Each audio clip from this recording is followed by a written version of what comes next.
ಆತ್ಮೀಯ ವಿದ್ಯಾರ್ಥಿಗಳೇ, ಮತ್ತೊಂದು ವಿಷಯದ ಕಡೆಗೆ ನಾವು ಗಮನ ಹರಿಸೋಣ. 1.4 ಭಾವರೂಪಣ ಅಂತಕ್ಕಂಥ ಕಾನ್ಸೆಪ್ಟ್ ಫಾರ್ಮೇಷನ್. ಈ ಮಾನವನ ಒಂದು ಆಲೋಚನೆ ಮೂಲಭೂತ ಘಟಕ ಭಾವರೂಪಣ ಅಂತಕ್ಕಂಥದ್ದು ಹೇಳ್ತೇವೆ. ಪರಿಕಲ್ಪನೆ ಅಂದ್ರೆ ಇನ್ನೊಂದು ಸರಿ ಅರ್ಥ ಮಾಡ್ಕೊಡ್ರಿ. ಭಾವರೂಪಣ ಅಂತಂದ್ರೆ ಮಾನವನ ಆಲೋಚನೆಯ ಮೂಲಭೂತ ಘಟಕ, ಇದು ಭಾವರೂಪಣ ಅಂತಕ್ಕಂಥದ್ದು. ಈ ಕಲ್ಪನೆಗಳು ಪ್ರತ್ಯಕ್ಷ ಅನುಭವಗಳಿಂದ ಉಂಟಾಗ್ತಕ್ಕಂಥದ್ದು ನಮ್ಮೆಲ್ಲರಿಗೂ ಗೊತ್ತಿರುವಂಥದ್ದು. ಆಲೋಚನೆಯಲ್ಲಿ ಬಳಸುವಂತ ಒಂದು ಪರಿಕಲ್ಪನೆಗಳನ್ನ ಅರ್ಥಪೂರ್ಣ ಶಾಬ್ದಿಕ ಸಂಕೇತಗಳಂತಕ್ಕಂಥದನ್ನ ಆಗಿ ಹೇಳಬಹುದು. ಈ ಒಂದು ಪರಿಕಲ್ಪನೆಗಳು ವಸ್ತು, ವಿಷಯ, ಮೌಲ್ಯಗಳನ್ನ ಪ್ರತಿನಿಧಿಸ್ತಕ್ಕಂಥದ್ದು ಆಗಿರುತ್ತದೆ. ಮಗು ಅನೇಕ ವಸ್ತುಗಳನ್ನ ಜ್ಞಾನೇಂದ್ರಗಳಿಂದ ಗ್ರಹಿಸಿ ಜ್ಞಾಪಕದಲ್ಲಿಟ್ಟುಕೊಂಡು ಅವುಗಳ ನಡುವಿನ ಸಾಮ್ಯತೆ ಅಥವಾ ವ್ಯತ್ಯಾಸಗಳನ್ನ ಅಮೂರ್ತಗೊಳಿಸುವಂತ ಒಂದು ಪ್ರಕ್ರಿಯೆಯಲ್ಲಿ ಮಗು ತೊಡಗುತ್ತದೆ. ಪರಿಕಲ್ಪನಾ ಒಂದು ರಚನೆ ಕಲಿಕೆಗೆ ನೆರವಾಗುವುದರ ಮೂಲಕ ಮಾನಸಿಕ ವಿಕಾಸ ಉಂಟು ಮಾಡತಕ್ಕಂಥದ್ದು ಆಗಿರುತ್ತದೆ. ಆದ್ದರಿಂದ ಮಕ್ಕಳಿಗೆ ಮೂರ್ತ ಜ್ಞಾನ ನೀಡುವುದರ ಮೂಲಕ ಅಮೂರ್ತ ಆಲೋಚನೆಗೆ ಅಣಿಗೊಳಿಸ್ತಕ್ಕಂಥದ್ದಕ್ಕೆ ಸಹಾಯಕವಾಗ್ತದೆ. ಹಾಗಾದ್ರೆ ಭಾವರೂಪಣ ಅಂದ್ರೆ ಒಂದು ಅಂಕಕ್ಕೆ ಹೇಗೆ ಬರೀಬೇಕು ಅಂತಂದ್ರೆ, ಭಾವರೂಪಣದ ಅರ್ಥ ನಾವಿಲ್ಲಿ ನೋಡ್ತೇವೆ.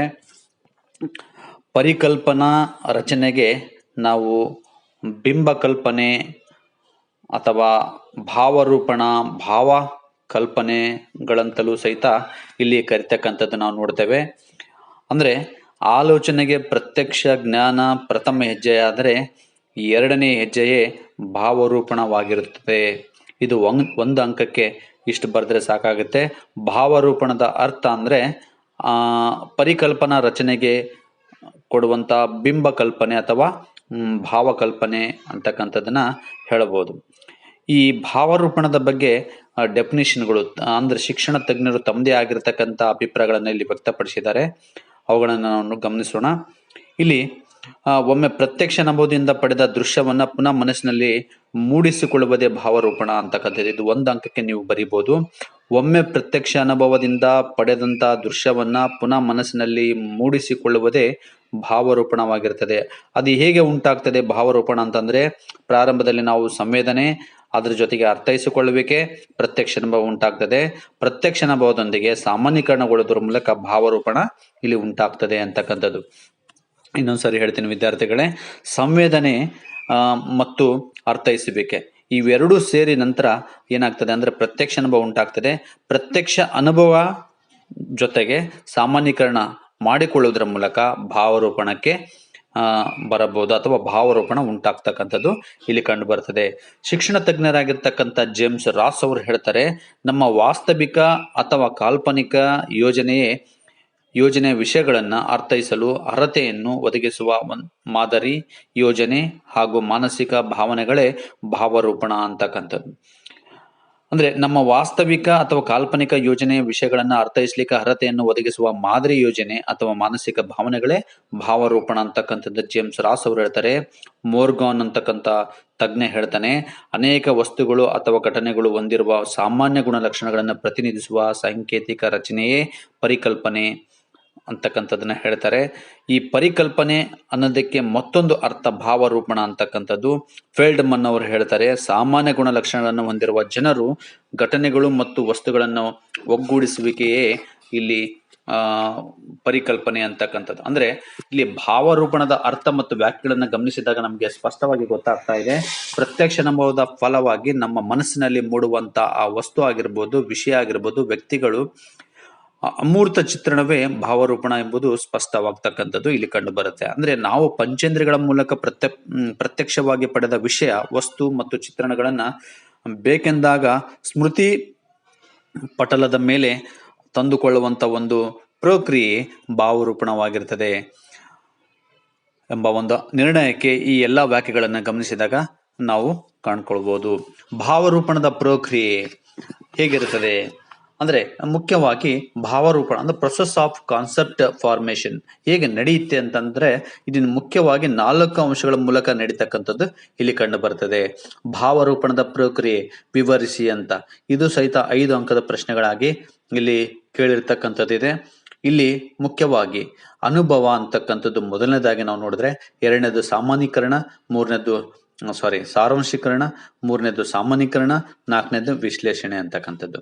ಅಂದ್ರೆ ಎಕ್ಸ್ಪೀರಿಯನ್ಸು, ಅಬ್ಸ್ಟ್ರಾಕ್ಷನ್ನು, ಜನರಲೈಸೇಷನ್ನು ಅಂಡ್ ಅನಲೈಸಿಸ್, ಈ 4 ಅಂಶಗಳು ಇಲ್ಲಿ ಭಾವರೂಪಣದ ಒಂದು ಪ್ರಕ್ರಿಯೆಯಲ್ಲಿ ಒಳಗೊಳ್ಳುತ್ತವೆ ಅಂತ ಹೇಳಬಹುದು.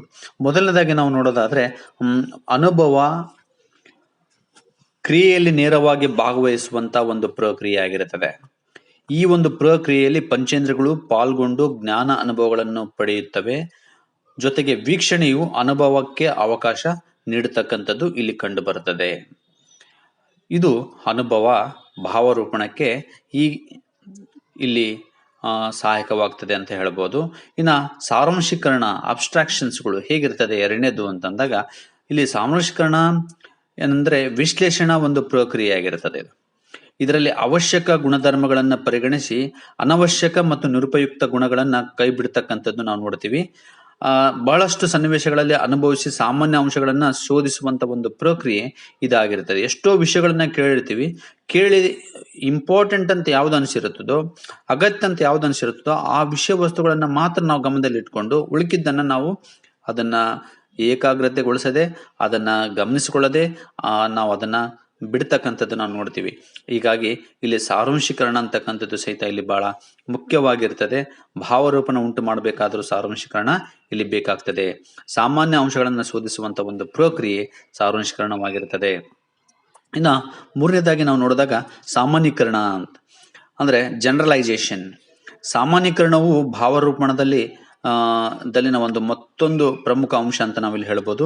ಸಾಮಾನ್ಯೀಕರಣ ಪ್ರಕ್ರಿಯೆಯು ನಾವು ಈ ಹಿಂದೆ ಪಡೆದಂತ ವಸ್ತುಗಳಲ್ಲಿಯ ಸಾಮಾನ್ಯ ಅಂಶಗಳನ್ನ ಗುರುತಿಸಿ ವಿಸ್ತೃತಗೊಳಿಸ್ತಕ್ಕಂಥ ಒಂದು ಪರಿಕಲ್ಪನೆ ಇದಾಗಿರುತ್ತದೆ.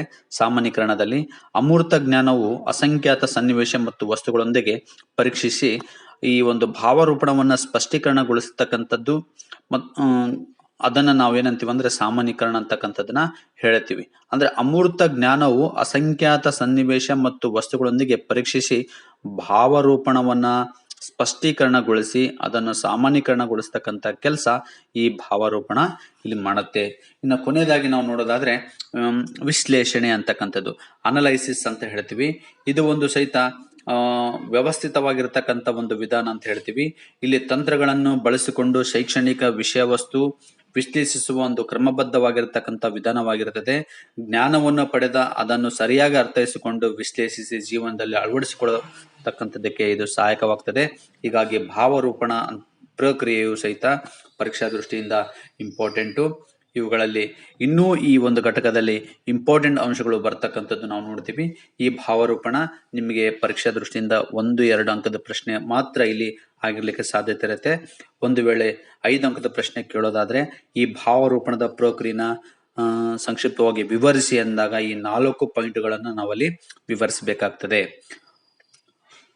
ಓಕೆ ವಿದ್ಯಾರ್ಥಿಗಳೇ, ಮತ್ತೊಂದು ಪಾಯಿಂಟ್ ಅನ್ನ ನಾವು ನೋಡೋಣ ಮುಂದಿನ ಒಂದು ವಿಡಿಯೋದಲ್ಲಿ.